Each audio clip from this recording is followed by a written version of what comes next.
Hello and welcome to this event on the state of the mobile internet connectivity. My name is Isabel Carboni and I'm the Insights Director for Digital Inclusion at GSMA. We're delighted to have industry experts speaking today from MTN Group and Telenor Pakistan, as well as from GSMA. Please do use the chat to introduce yourself and ask any questions you might have. Before we get started, I'd like to take a moment to thank the UK Foreign and Commonwealth Development Office and Swedish SIDA for their incredible support and partnership. This report would not have been possible without them. To kick off the session, here is a video to remind us of how life-changing access to mobile internet can be, especially for underserved customers who typically live in rural areas, have low incomes, and especially women. Here are some of their stories.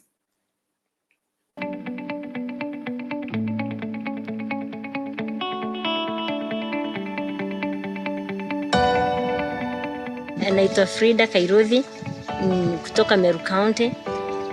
Mahali inaitwa Giaki. Mimi nafanya ukulima wa mahindi na sorghum. Na pia nafuga kuku, nafuga mbuzi. Hapa ni mashambani. Bila internet unaweza kuwa mbali sana na hii maisha ya kisasa kwa sababu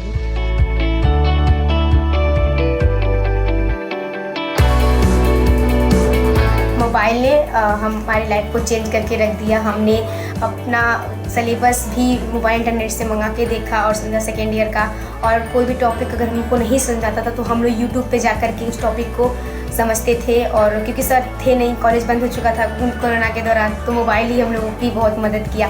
mobile से हमने बहुत सारे skills को explore किया, जैसे कि video editing करना, voice editing करना, वीडियो मेकिंग करना। हमने बहुत सारे नए नए डिज़ाइंस बनाने सीखे, जैसे कि ऐप्स के माध्यम से, जैसे कैनवा एक ऐप है, वो सब चीज़ें हम लोगों ने एक्सप्लोर किया मोबाइल में ही। COVID-19 තත්ත්වය ඇත්තටම අපේ ව්‍යාපාරවලට බොහොම නරක විදිහට බලපෑවා. මගේ ව්‍යාපාරයත් ඇත්තටම කඩේ වහන තත්ත්වයටම සිද්ධ වුණා. ඒ වුණාට මට ජංගම දුරකථන ක්‍රියාකරු හරහා ඇත්තටම මගේ ව්‍යාපාරයට ලොකු උදව්වක් ලැබුණා. මොකද මට ගෙදර ඉඳගෙන මම මගේ ව්‍යාපාරයේ ගේ ඇතුලේ ඉඳගෙන, ඒ කියන්නේ මට WhatsApp, එතකොට messages, අය වගේ phone. Karena dengan adanya internet seluler serta banyaknya aplikasi yang mendukung kita untuk bisa berkomunikasi dengan keluarga kita yang jaraknya jauh, itu kita bisa melaksanakan seperti via chatting, via video call, serta masih banyak cara lainnya. Alafu kwa samba, kuna wakati hii amewamu ilikuya ikavamia mtama wetu na pia mahindi, tukapiga pisa kwa internet na tukaletewa ndawa। তো personally আমার মনে হয় এই সময়টাতে আমার mobile ইন্টারনেটটা আমাকে আমার জীবনটাকে অনেক পরিবর্তন করে দিয়েছে। আর আমি এখন হচ্ছে গিয়ে নিজের লাইফের ক্ষেত্রেও মোবাইল ইন্টারনেটটাকে কাজে লাগাচ্ছি। কিভাবে? তো খাবার দাবার তৈরি করার সময় আমি কিছু ইউটিউব থেকে উপকরণগুলো দেখে আমার কাজের সুবিধা করতে আমি যেন ঠিকঠাকভাবে মেনুটা তৈরি করতে পারি, তো আমি ইউটিউবের হেল্প নিই। Wakati wa corona mamangu alikuwa mgonjwa na tukapata go through the internet, tukapata online doctor na tukapata kumtibu na akapata nafuu. Mimi kama mfanyabiashara, kazi internet sijui saa hii ningekuwa wapi, juu imenisaidia sana. Kiki zangu ziko sawa, hata mapishi yangu iko sawa. दुनिया मुट्ठी में अगर आपके पास mobile है तो पूरी दुनिया को बदल सकते हैं, हम दुनिया से कनेक्ट कर सकते हैं। Kuwa na internet imekuwa imenisaidia sana kama mkulima. Tuseme wakati wa mvua inakuwa ujui, tuseme mvua itanyesha lini, lakini tuseme ulikuwa umeandika hata kama ni mahindi yako nje ama ni mtama, unaingia kwa hizo apps za weather, unasoma, unajua tuseme saa fulani itanyesha. Kama ulikuwa na kitu nje unaweza niweka kwa nyumba. Sasa imekuwa imetusaidia tu sana. Mimi naitwa Frida, niko hapa Meru na ninaweza connect na ulimwengu mzima thanks to internet.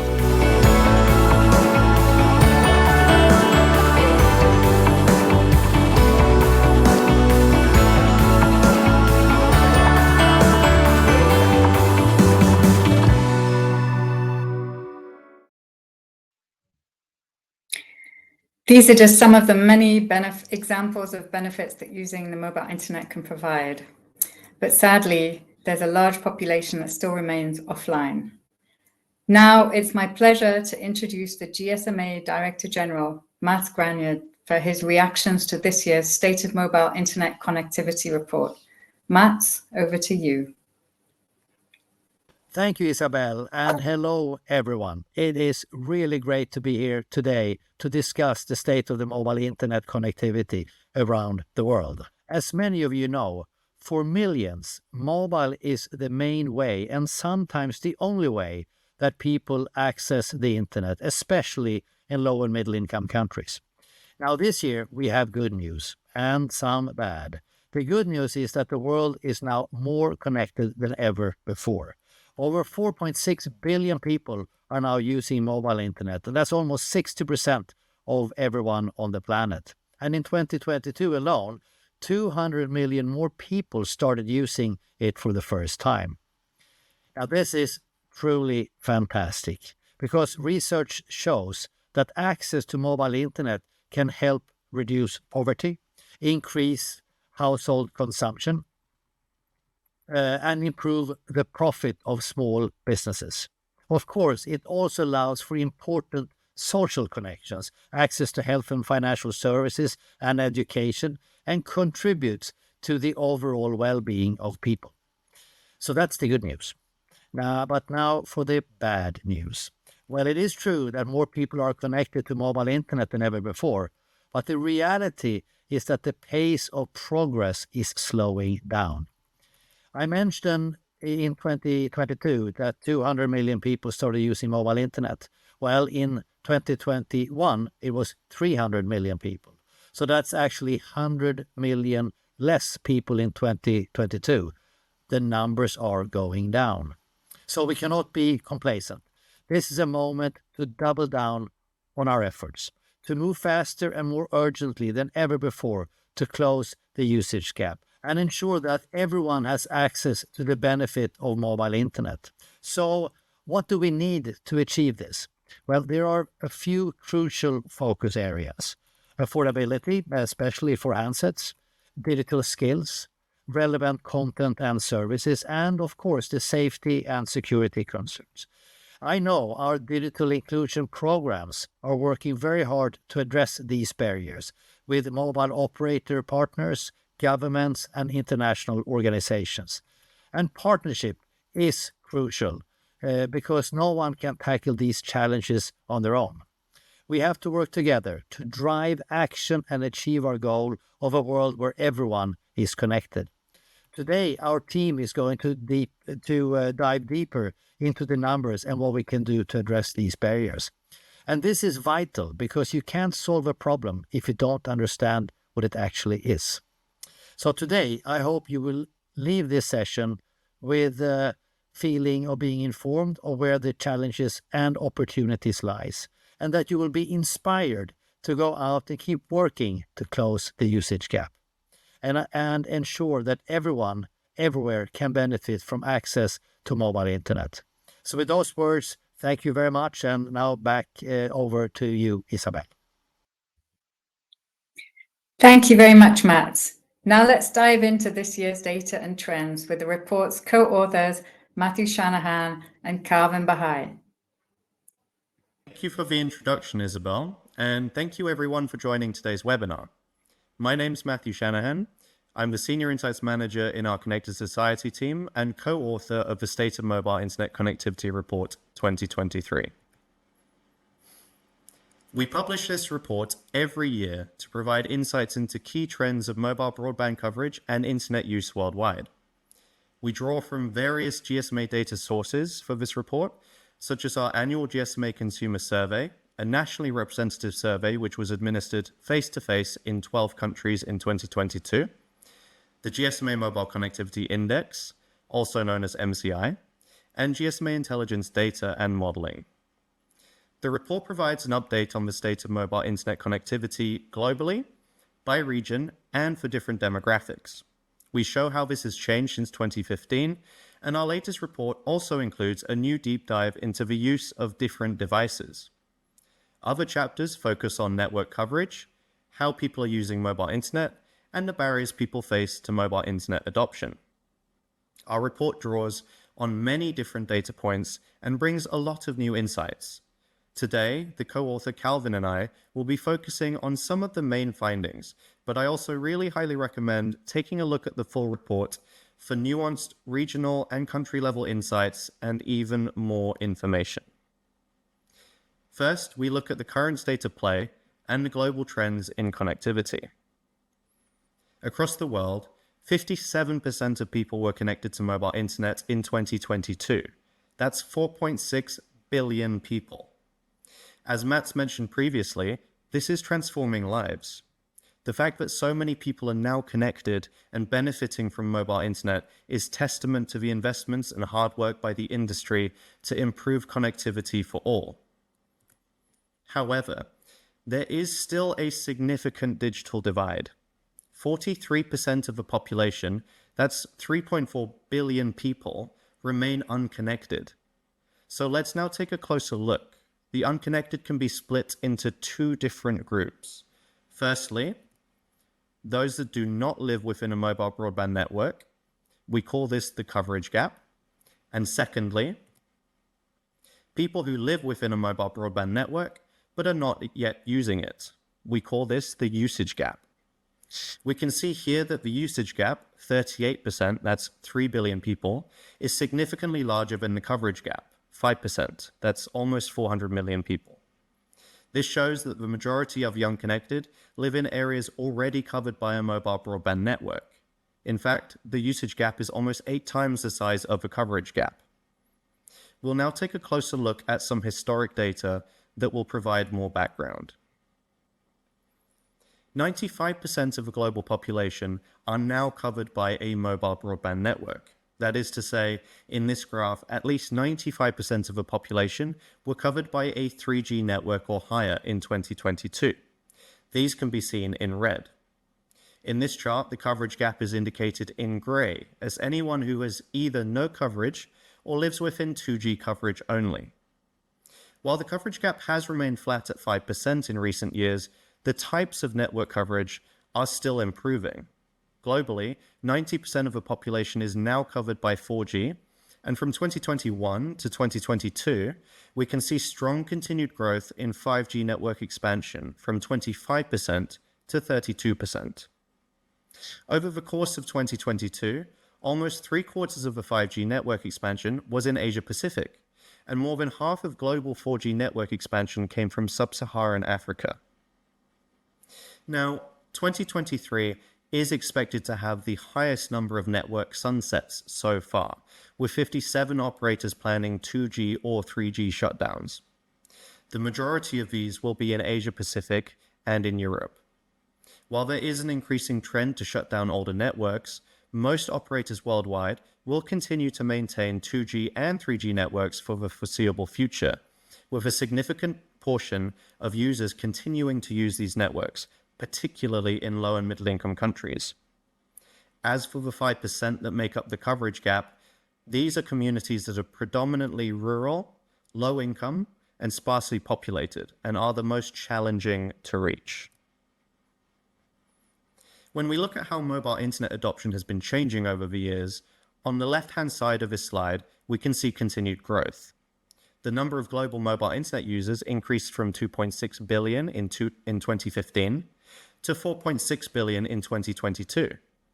Most of this growth came from low and middle income countries where 95% of the unconnected population lives. However, on the right-hand side of this slide, we can see that the number of new mobile internet users coming online each year decreased quite considerably. In 2022, an additional 200 million people came online, compared to roughly 300 million in both 2020 and 2021. While there still is growth, the slowdown in the growth rate is cause for concern. Our report also looks at how people are using mobile internet. You can see the most commonly used services in the table on the left.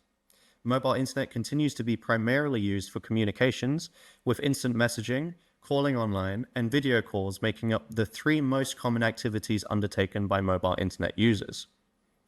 Interestingly, during the pandemic lockdowns, we saw the use of some non-communications activities growing significantly. This included, for example, use cases to support education and accessing healthcare information and government services. However, such increases did not last. If we take accessing education as an example, we can see in the graph on the right that monthly use of mobile for education decreased from a peak of 51% of mobile internet users in 2021 back to 40% in 2022. This shows that the pandemic did not necessarily result in a sustained increase in mobile internet use, and that much work remains to encourage diverse and regular use of mobile. We'll now take a look at how connectivity varies by region. Here we have a map that shows the connected usage gap and coverage gap for each region around the world, and you'll see that there's quite a bit of variety across regions. When we look at who is connected in red, for example, in sub-Saharan Africa, only 25% of the population is using mobile internet. In South Asia, this is 44%, while globally, this is 57%. The coverage gap in gray is globally relatively small at 5%, while the coverage gap in sub-Saharan Africa is higher at 15%. Now, as we discussed previously, there has been progress in the region. 4G network coverage has been rapidly expanding. 65% of the population in sub-Saharan Africa now has 4G coverage compared to 27% just 5 years ago. Nevertheless, the coverage gap still represents a significant challenge here. If we then look at the usage gap in teal, globally, it stands at 38%, but it is 59% in sub-Saharan Africa and 52% in South Asia. In some countries, the usage gap is as high as 78% of the entire population. If we look across all of the regions in this map, we clearly see that the usage gap is the prevailing issue. The majority of those not using mobile internet already live in an area with mobile broadband network, highlighting that there are other barriers stopping people from using mobile internet. We will now delve a bit deeper into who the unconnected are. Connectivity across low and middle income countries varies by gender, location, and income. If we consider connectivity for different demographics, we see that significant rural, urban, and gender gaps emerge. Adults in rural areas are 29% less likely than those in urban areas to use mobile internet, and women are 19% less likely than men to use mobile internet. While the rural-urban gap has improved a bit over the years, the rate at which it is narrowing is slowing down. More worryingly, while the gender gap had been making great progress until 2020, there has been no progress since. Just as we saw how there were significant regional differences in connectivity, there are also quite significant differences between low and middle income countries and the least developed countries.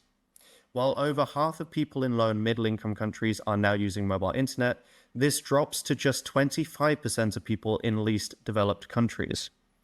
This is in very stark contrast to connectivity in high-income countries where 85% of the population are connected. These stubborn inequalities show that progress will not come organically. We all have to better understand the circumstances and needs of the underserved and implement approaches that help ensure everyone can enjoy the benefits of mobile internet. With that in mind, I'll now pass on to Kalvin Bahia, Principal Economist at GSMA Intelligence and co-author of this report. He will take you through what's preventing people from getting connected to mobile internet. Many thanks, Matt, and hello to everyone watching. It's a pleasure to be presenting the findings from our latest State of Mobile Internet Connectivity report today. As Matt said, I'm going to summarize the key findings from the report on the main barriers to mobile adoption and internet use. We previously saw that 38% of the world's population, or around 3 billion people, were not using mobile internet even though they have coverage. So we'll go through some of the key reasons why they're not using it. So we highlight 5 barriers in particular based on the results of our consumer survey, mobile connectivity index, as well as other research. So the first main barrier is around knowledge and skills, which is linked to awareness and understanding of mobile internet, as well as digital skills and literacy. The second barrier relates to affordability, including of mobile handsets and mobile data plans.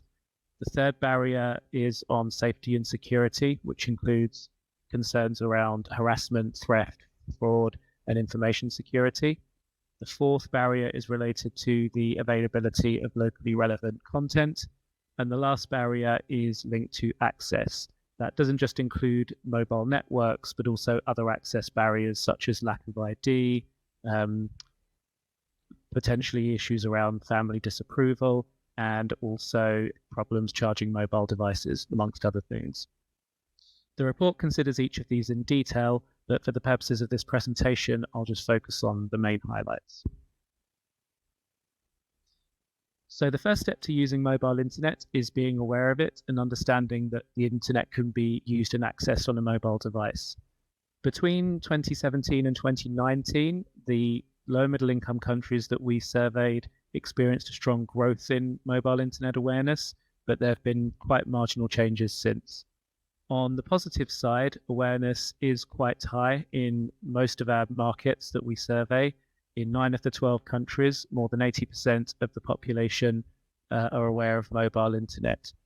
But awareness isn't universal. Some demographics are less likely to be aware of mobile internet than others, including women and rural populations. We can also see in this chart that awareness remains notably low in Ethiopia, India, and Bangladesh. In Ethiopia, for example, almost half of respondents were unaware of mobile internet. Lack of awareness also poses a barrier to some existing smartphone owners. So, for example, in the report, we find that in Bangladesh, 23% of smartphone owners were not using mobile internet, and among these, almost half were unaware of mobile internet. In India, 10% of smartphone owners were not using mobile internet, so promoting awareness of mobile internet remains an important issue to address in a number of markets.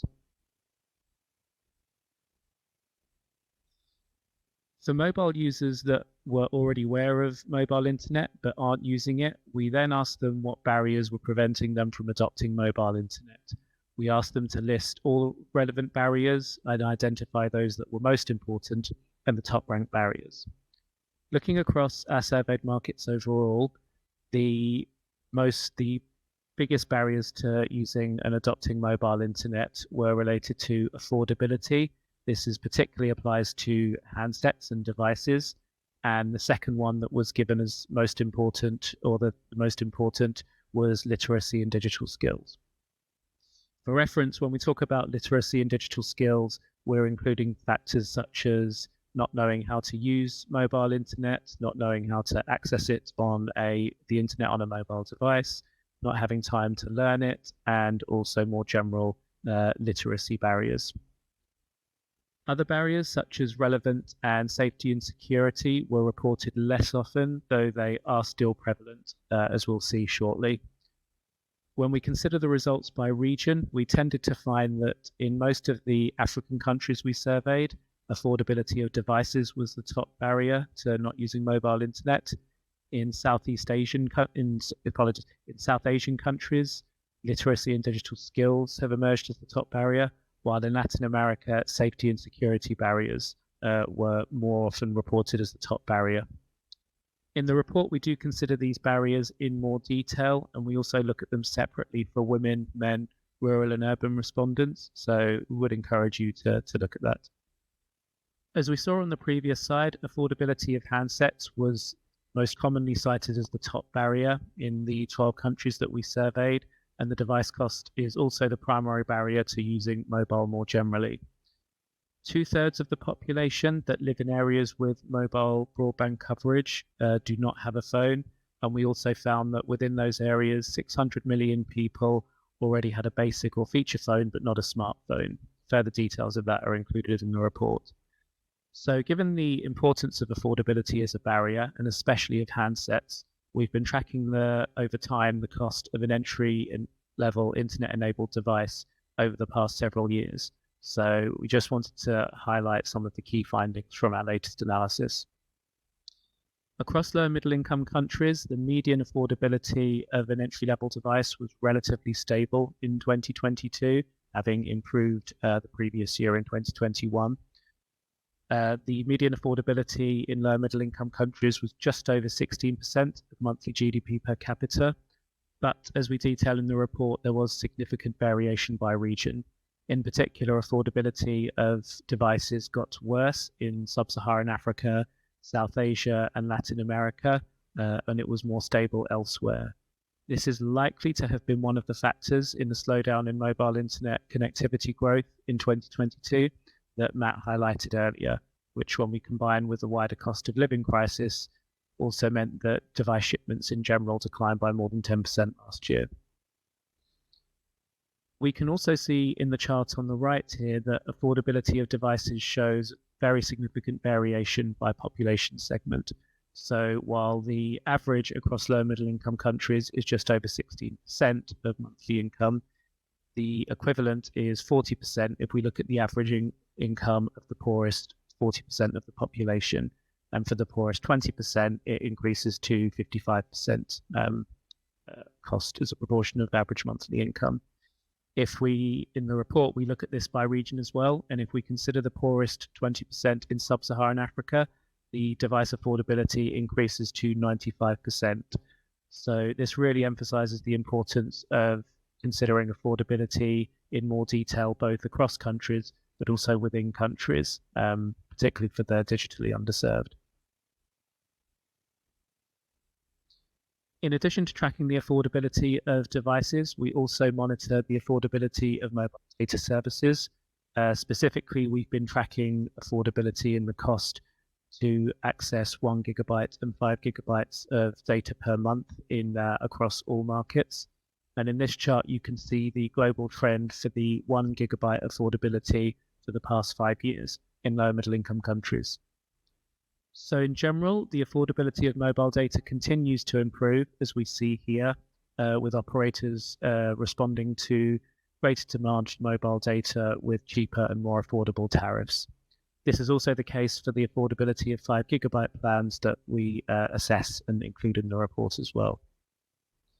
The ITU has set an aspirational target of ensuring that an entry-level broadband subscription costs less than 2% of monthly income per capita.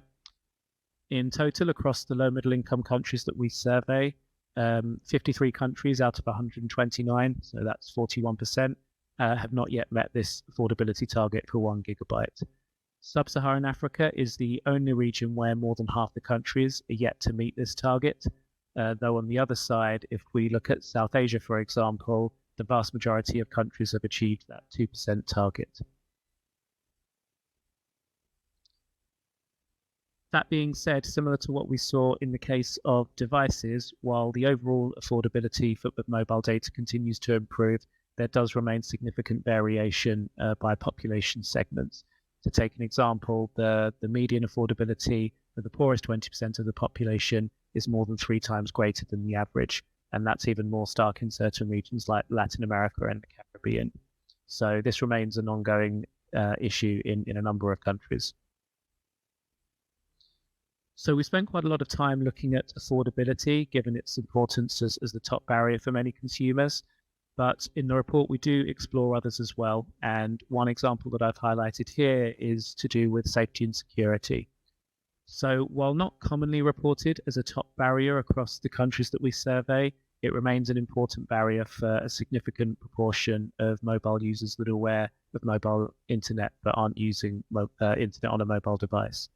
Safety and security encompasses concerns relating to unwanted online contact, exposure to harmful content, and concerns relating to identity theft and fraud. The safety and security concerns have consistently been reported as a significant barrier in Latin America, and we can see here that they rank as a very significant barrier in Mexico and Guatemala. It's also been increasingly reported in some other markets, and we can see there a high proportion of users citing safety and security concerns in Egypt, Bangladesh, and Indonesia. In the report, we also explore other barriers such as availability and awareness of online content and services. So we would definitely encourage you to look at that. So that concludes the presentation of the key findings from the 2023 State of Mobile Internet Connectivity Report. I'd like to end here with 4 of the main insights from the report for you to consider.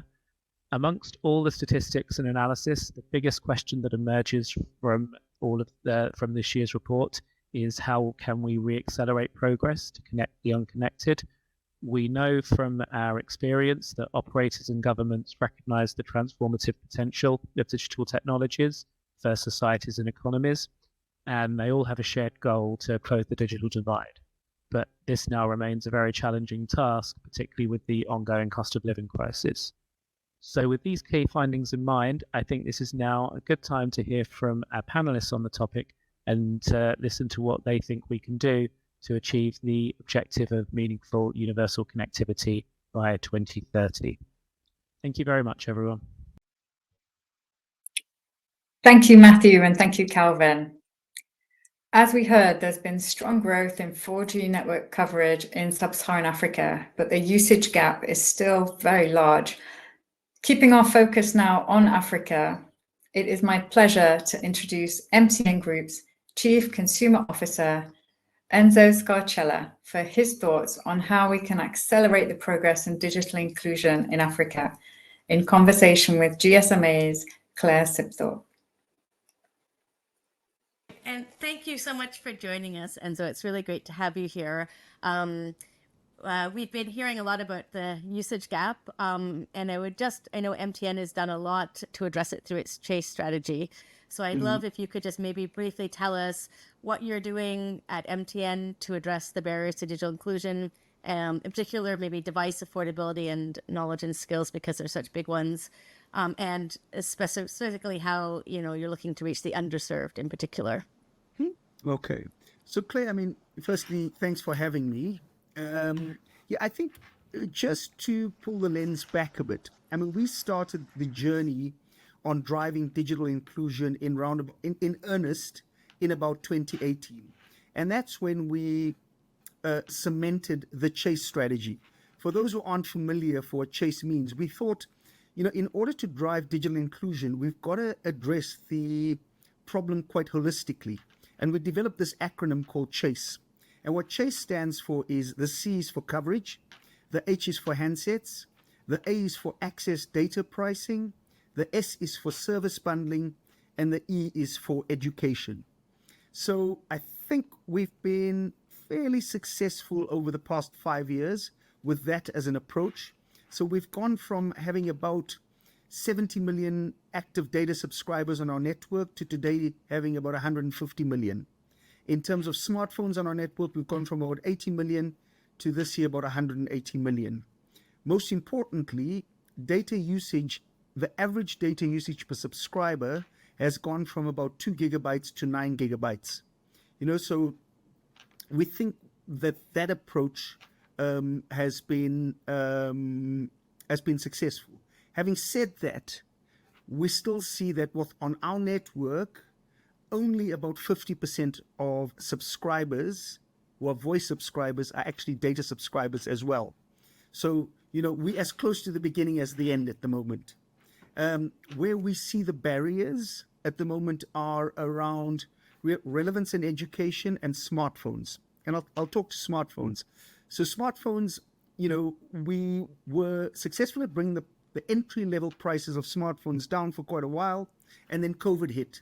And we all know, semiconductor shortages and logistics costs means that today the entry-level price of a 4G smartphone is $50, right? So we've had to overcome that barrier. So I'll talk to 3 programs that we run where we've been relatively successful. And again, these are nascent rather than scaled. The first is device finance, which I'm quite excited about. So the way, so we partner with microfinance organizations, and the way it works is a customer would get an unsecured loan, they pitch up with an ID, they give a deposit, and then they pay a daily rate. We give them voice and data access, and the handset manufacturer gives them access to the handset until it's paid. So you'd pay a deposit, and then every day you'd pay, and these are daily income earners. So I think that kind of structure is quite important, right? So that's been very good. But obviously, these devices are expensive, and once you start scaling them, they become capital hungry. So we're trying to get more of these microfinance organizations on board. The real successes have come out of East Africa. So Kenya, very successful, not for us, but for Safaricom. We've been successful in Uganda and Rwanda with similar models, right? So that's the first one. The second one is what we call design to cost. And this is we at the beginning of this. That says, how do we work with OEMs to design a smartphone and strip out anything we think may be superfluous to a new data subscriber's experience, and in so doing, reduce the cost. And we've been successful at that. We think we can get the cost down by 28 to 35%, and we'll start launching that this year. So I'm quite excited about that, and hopefully at MWC we can speak more about that. And then the last one is what we call IMEI data bundling, because often people don't know, people who aren't in the digital universe don't know what I'm going to use this device for. And so what we do is we bundle free data for 3 months with access to video applications, messaging applications, etc., so people can risk-free start experimenting with the internet and finding out what makes it relevant for them. And we augment this with a program we won with the GSA around education for people to understand what they can use it for. So that's kind of a very long answer to your question, but I think hopefully holistically you understand what we're trying to do to drive access. Yeah, very interesting and impressive numbers, both in terms of impact, but also highlighting where we have to go. It sounds like you're really trying lots of different strategies and tactics. I mean, it'd be good to hear from you. What do you think have been sort of the key challenges and lessons that you've learned, and specific, maybe in particular, how you're thinking about the scale issue and reaching underserved in particular? Yeah, I mean, the big issue is, understanding risk. So firstly, the big barrier, because it is probably for a low income earner, which most of our subscribers are, the biggest barrier to entry is the smartphone.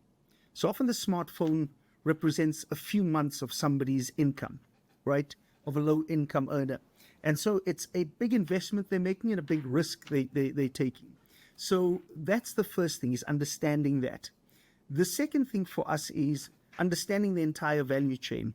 Because, I go to China, I speak to OEMs or ODMs, and they say, but this is the cost it leaves our factory at, And then when you add logistics cost, you add local taxes, you add the retail value chain, you understand why we're getting to $50. And then you've got to say, okay, how do I re-engineer this value chain to strip out some of those costs and get it to the subscriber for as lower entry-level price as possible.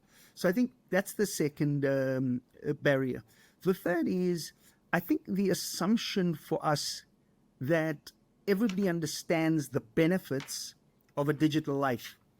So what we've started understanding especially with some of our rural consumers and our older consumers, and probably with a female bias, is, so for somebody in agriculture or somebody who trades at a market, they always say, what am I going to do with this? It's not Facebook, it's not TikTok. I'm not interested in social media, but it's how do we help them understand the benefits of it, but also how do we help them curate content that'll make a difference to their lives, So weather patterns, helping them buy seeds, floating them alone at the beginning of the planting season, and then repaying at harvest time, and understanding that the patterns in that economy are very different for the cyclical monthly patterns of an economy we may understand and live in. So I'd say those are some of the barriers, but these are things we constantly try to, maybe the answer I should give to this, or the advice I should give is, for all of us, I think these things are test and learn. You know, what you've got to do is start with some basic assumptions and a basic theory of change, but test it and change as you hit obstacles. I think the danger for all of us is trying to design the perfect solution into an environment we overestimate our understanding of. Yeah, I guess because you're working across multiple markets, so you see that not everything works in the same. Multiple in markets, the same, yeah. multiple demographics, multiple user experiences. Yeah, yeah, very interesting. Very real challenge around getting the cost down, but also then also making it relevant. Very interesting. Yeah. If we were to think of we have quite a few people listening today.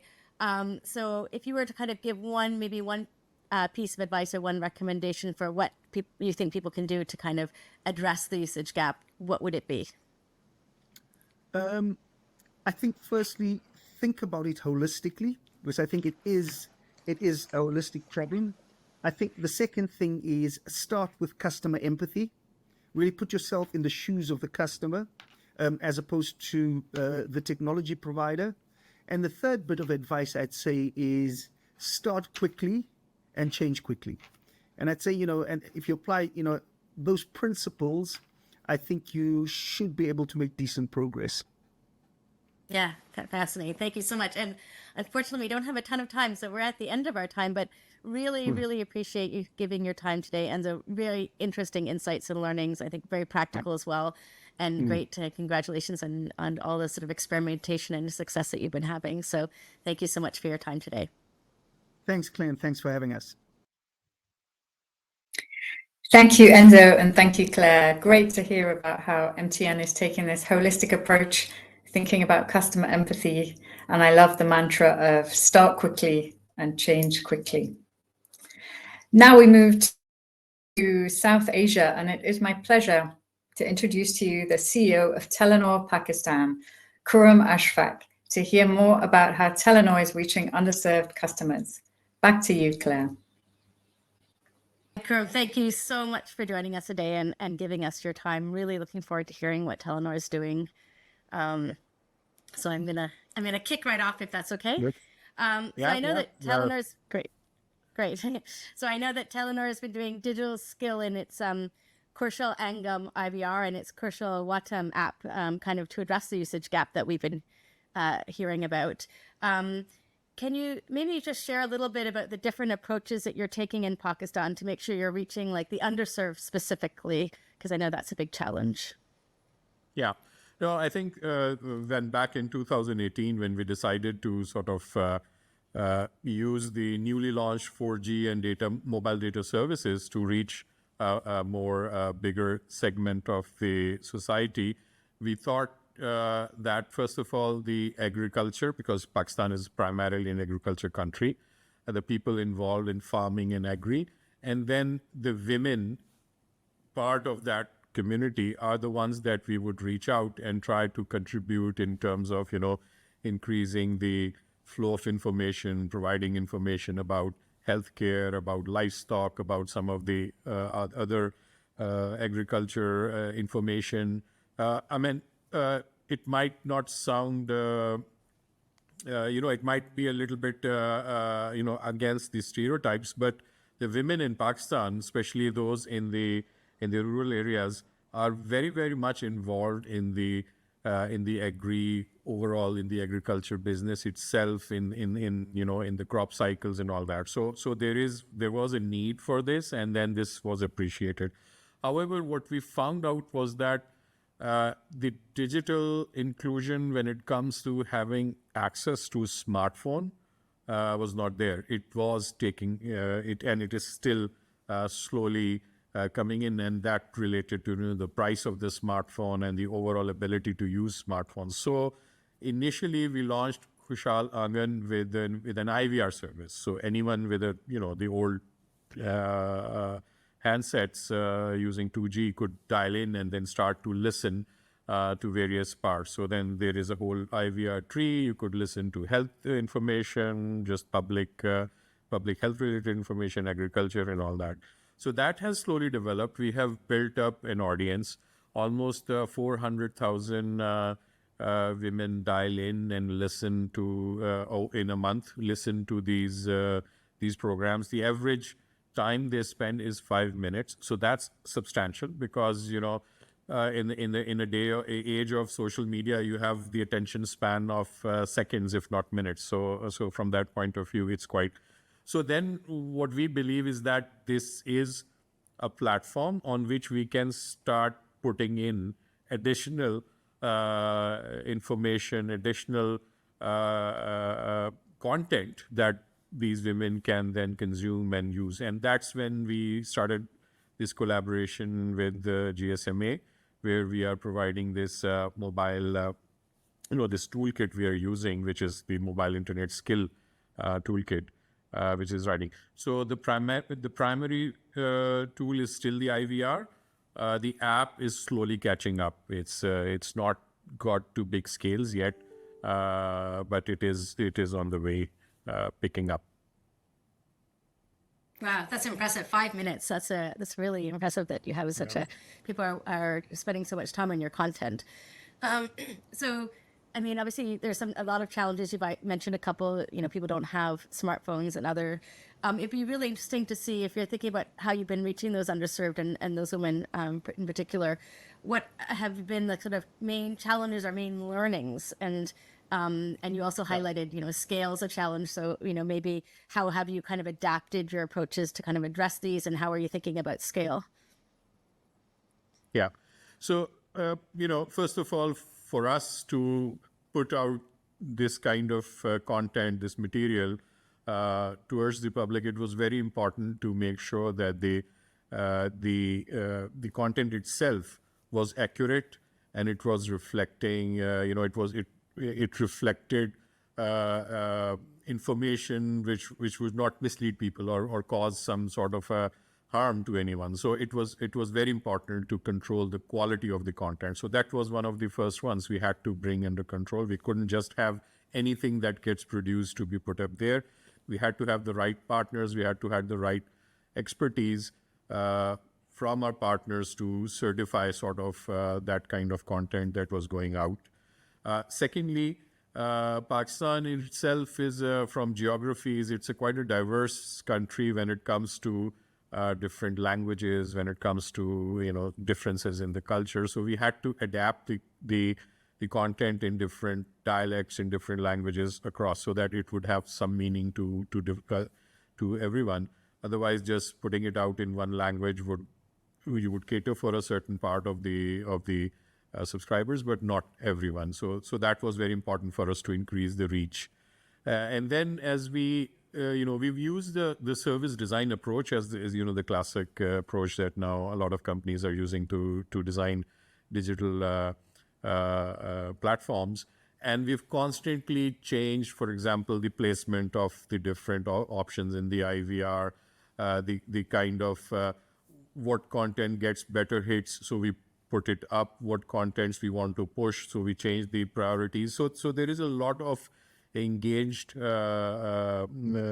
activity that goes on in understanding who the people are. We have built analytics around it so that we know that what is the age group, what is the demographic, what is the geographic locations. So there is a lot that you need to also study your consumers so that you can then position your your content in a way and make it more relevant and make it more attractive for them to consume. We've also added some extra information. For example, it started off with this healthcare and agri and all that, but we now have beauty tips. We have information around use of pesticides, and one of the most consumed service we have is around weather. So we're finding a lot of people are relying on this service to get very accurate weather information because we have access to because of the network out there, we have access to very accurate location of the people who are calling in, and then we are able to provide them very accurate weather forecast based on some of the services we are subscribing from some partners. So these are the things that you have to constantly just putting content out there doesn't really guarantee that it will be consumed. It will go on scale. So very, very active analytics around it, and then making appropriate contents. Really interesting. Yeah. Really interesting the way you're looking at really understanding the consumer and making sure what you're putting out is relevant.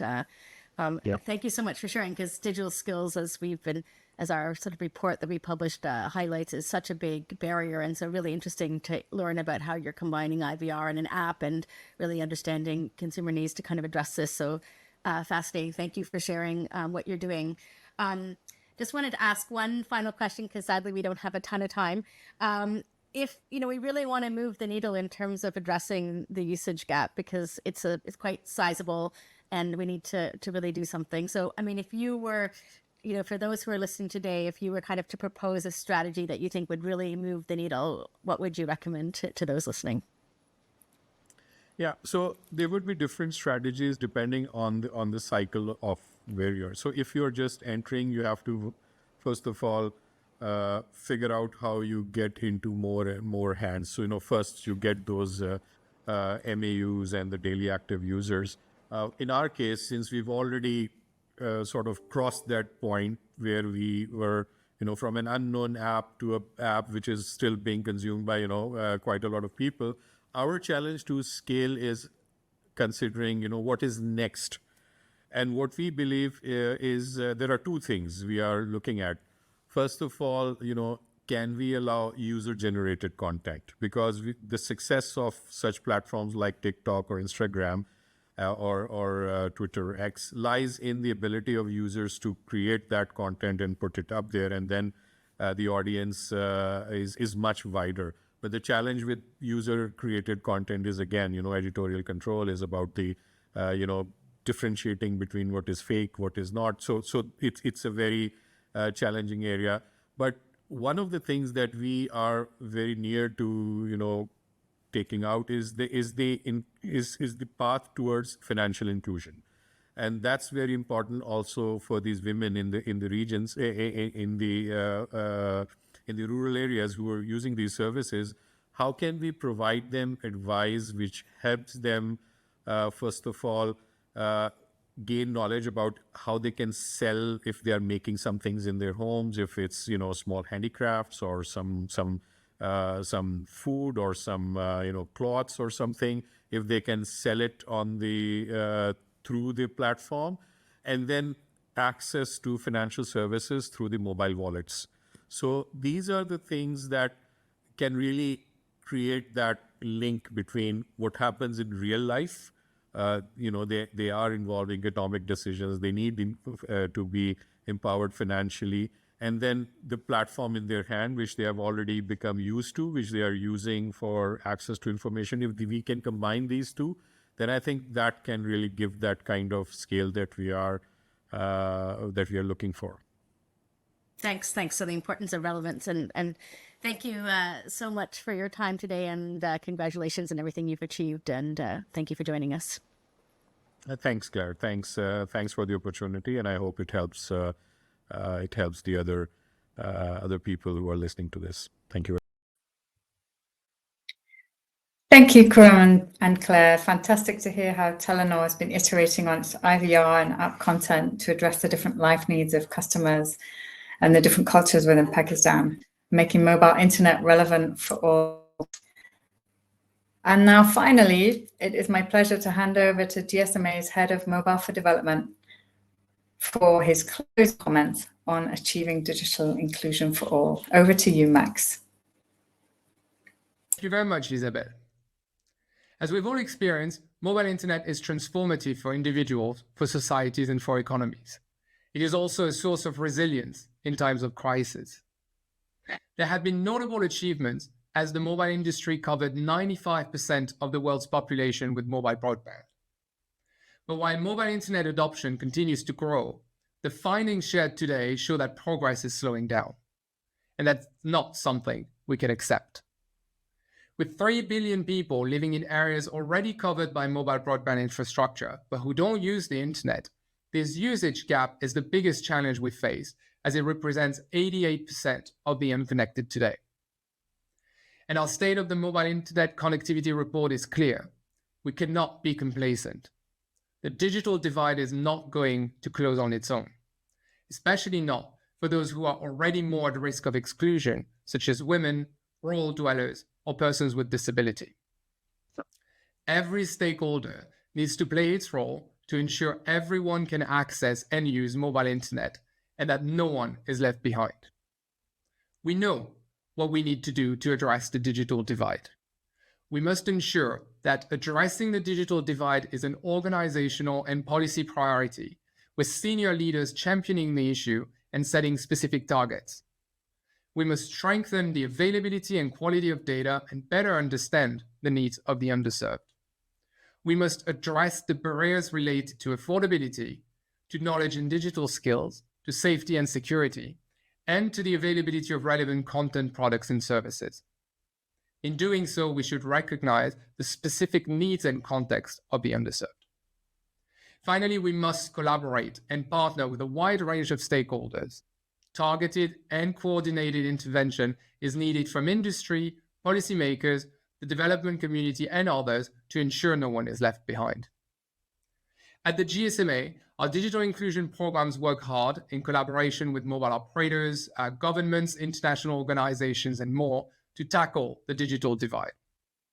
For instance, our mobile internet skills training toolkit, MIST, which is a free set of resources, has been used by our partners to train over 65 million people on the basic digital skills they need to access and use the internet. Hand in hand with policymakers and international partners, we ensure that digital inclusion is prioritized and included in policies, in national plans, and in budgets. We have trained hundreds of policymakers last year on how to address the digital divide through our capacity building courses. We also conduct and produce industry-leading research and insights on the digital divide, the key barriers, and the opportunities to address them. This includes the data presented in this webinar today, but also specific research on digital skills, on handset affordability, on the use of mobile by women micro-entrepreneurs.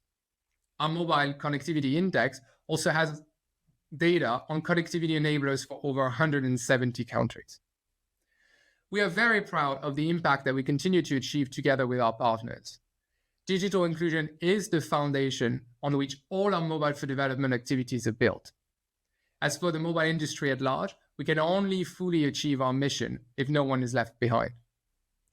I want to thank our donors who are making this work possible, in particular the UK Foreign Commonwealth and Development Office FCDO and the Swedish International Development Cooperation Agency SIDA, who support our digital inclusion efforts and more.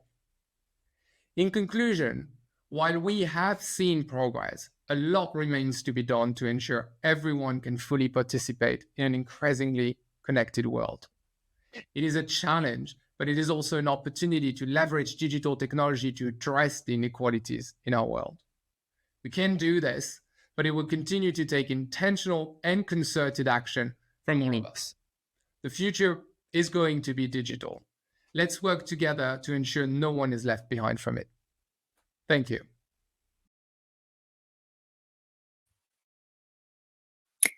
Thank you, Max. And that's it from us. Do check out our full report and the interactive data on the website. A huge thank you to all our expert speakers from MTN Group, Telenor Pakistan, and also from GSMA. Thank you for all your comments and for listening in.